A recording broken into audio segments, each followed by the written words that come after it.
নমস্কার। আজ আমি আপনাদেরকে একটি চমৎকার মন্ত্রের কথা বলে দেবো।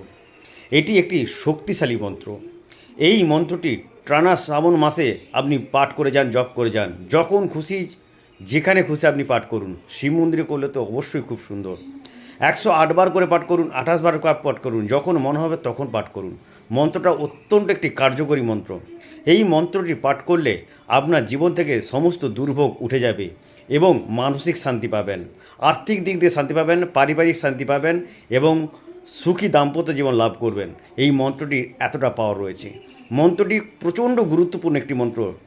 18ই জুলাই থেকে এই মন্ত্রটি টানা আপনি শ্রাবণ মাস পড়ে যান, পাঠ করে যান, জপ করে যান। দেখবেন প্রচণ্ড ধরনের আপনার আর্থিক দিক দিয়ে সুখী হতে পারবেন, পারিবারিক দিক দিয়ে সুখী হতে পারবেন, মানসিক দিক দিয়ে সুখী হতে পারবেন, সামাজিক দিক দিয়ে সুখী হতে পারবেন। যে কোনো অশান্তি দুর্ভোগ কাটাতে এই মন্ত্রটি একটি শক্তিশালী মন্ত্র। শ্রাবণ মাসে এই মন্ত্রটি যতবার খুশি জপ করে যান, প্রতিদিন জপ করে যান, প্রতিদিন জপ করে যান। দেখবেন প্রচণ্ড আপনারা সাহস এবং শক্তি পাবেন।